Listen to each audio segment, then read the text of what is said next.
Alors, item 2.1, donner les formules de la quantité de matière N. Premièrement, quel que soit l'état physique de l'espèce chimique. Deuxièmement, si l'espèce chimique est gazeuse. Troisièmement, si l'espèce chimique est une solution de concentration C et de volume V. Alors, je te laisse chercher quelques instants. 5 minutes devraient suffire. Alors, correction.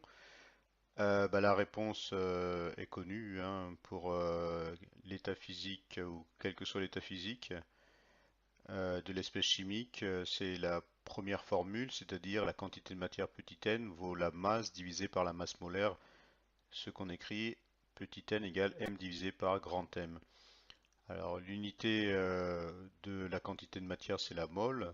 Une masse en chimie s'exprime toujours en grammes et une masse molaire en grammes par mole.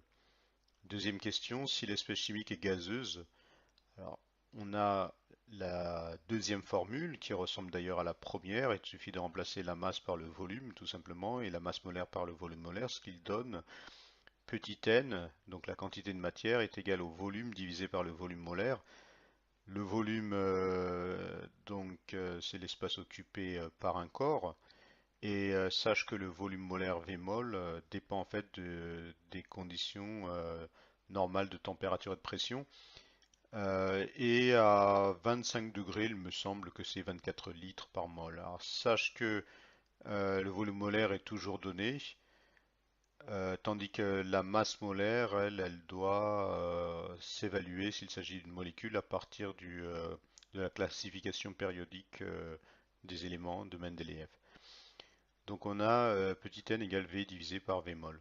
Enfin, troisième et dernière question, si l'espèce chimique est une solution de concentration C de volume V, alors on a la troisième formule, on a N égale C fois V.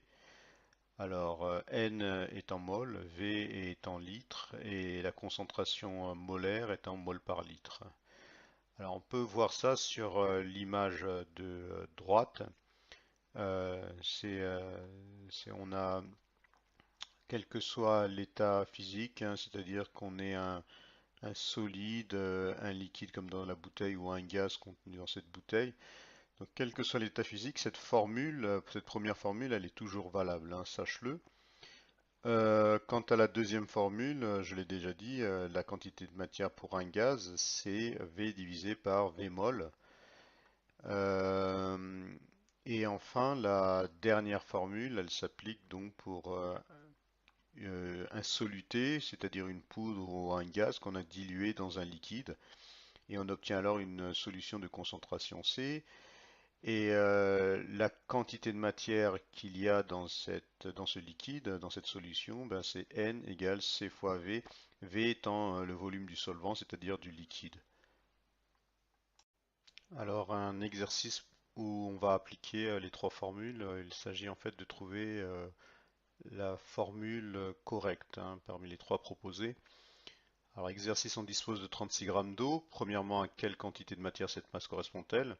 Alors comme donnée, vous avez la masse molaire de l'hydrogène et de l'oxygène. Alors, deuxième question, cette masse d'eau est chauffée, se vaporise dans l'air. Quel volume occupera-t-elle à température ambiante? Comme donnée, vous avez le volume molaire qui vaut 24 litres par mol. Enfin, troisième et dernière question, vous avez 5,85 g de sel, donc de formule Na plus Cl- qui sont dissous dans 100 ml d'eau. Alors, quelle est la concentration molaire? Alors, comme donnée, vous avez les masses molaires du sodium et du chlorure.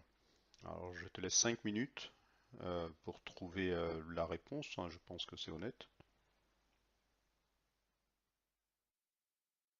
Ok, on va passer à la correction maintenant. Alors, pour calculer la quantité de matière petit n, connaissant les masses molaires grand M, il me paraît évident d'utiliser la première formule. Dans une première étape, on va calculer la masse molaire moléculaire de l'eau. Alors, vous devez savoir que la formule de l'eau, c'est H2O. Alors, pour calculer la masse molaire de l'eau, il faut dire que c'est 2 fois la masse molaire atomique de l'hydrogène, puisqu'il y a un indice 2 dans la molécule d'eau, plus une fois la masse molaire de l'oxygène, puisqu'il n'y a rien à côté de l'oxygène. Alors quand il n'y a rien, je rappelle que ça sous-entend qu'il y a un seul atome, c'est la convention qu'on prend en chimie. Enfin, ça fait donc 2 fois la masse molaire de l'hydrogène, soit 2 fois 1 plus 16, c'est-à-dire 18 grammes par mol. Donc c'est la première étape. Maintenant, on va appliquer en deuxième étape la formule. Alors, on a vu que petit n égale m divisé par grand M. Petit m, c'est en données, ça vaut 36 grammes. Et grand M, on l'a calculé précédemment, ça vaut 18 grammes, ce qui fait 36 divisé par 18, ça fait 2,0 fois 10 puissance 0 mol en notation scientifique. Alors, deuxième question, on vous demandait cette fois de calculer le volume occupé, pardon. Si cette masse d'eau était sous forme de vapeur, alors si elle est sous forme de vapeur, on peut penser à utiliser la deuxième formule. Bah, en particulier, on vous donnait le volume molaire, donc ça va de soi. Alors, en cuisinant cette première formule, c'est-à-dire en multipliant par V molaire de part et d'autre, on a donc le volume qu'on cherche qui est égal à n fois V molaire. Alors ça tombe bien parce que petit n, on l'avait calculé justement dans la question ci-dessus. Ça valait 2 mols. Et le volume molaire, on sait qu'il vaut 24 mols par litre. Voilà, à cette température. Je veux dire plutôt litres par mol. Donc ça fait 2 fois 24, 48 litres. Et donc en notation scientifique, ça te fait 4,8 fois 10 puissance 1 litres. Alors troisième et dernière question, cette fois on vous donnait la masse de soluté, elle valait 5,85 grammes. Je rappelle que le soluté c'est le solide ou le gaz que tu vas dissoudre dans le solvant. Le solvant c'est le volume qui est en plus grande proportion, c'est-à-dire les 100 millilitres d'eau.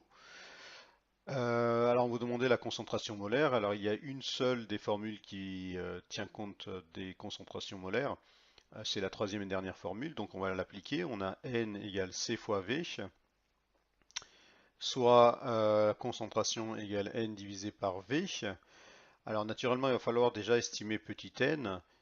Par contre, le volume du solvant, il est déjà donné. Alors, petit n, il suffit de faire comme précédemment, c'est-à-dire on va utiliser la première formule, mais déjà il va falloir commencer par calculer la masse molaire du sel. Alors la masse molaire du sel, c'est-à-dire du chlorure de sodium, c'est le nom en chimie pour le sel, c'est égal à la masse molaire du sodium plus la masse molaire de l'ion chlorure. Alors vous devez savoir que le fait qu'il y ait une charge, ça ne change strictement rien quant à la valeur de la masse molaire. Donc la masse molaire du sodium Na+, de l'ion sodium Na+, pardon, c'est égal à la masse molaire de l'atome de sodium, soit 23.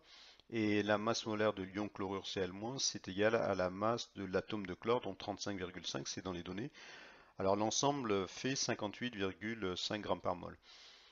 Donc, à partir de là, ben, il suffit de remplacer dans la concentration qui valait n divisé par V, ce petit n qui vaut finalement masse divisé par masse molaire, hein, c'est la première formule, et il reste le volume du solvant qui valait 100 millilitres. Donc, si on effectue tout ça, on voit que ça fait 1,00 fois 10 puissance 0 mol par litre. En notation scientifique, en particulier, je vais vous parler de chiffres significatifs. Il y a 3 chiffres significatifs dans chacun des paramètres. Et donc, je vais donner le résultat avec 3 chiffres significatifs, ça va de soi. Et en notation scientifique, eh ben, une mol, c'est 1,0 fois 10 puissance 0 mol par litre. Alors, une erreur commune au bac, c'est de ne pas savoir les 3 formules.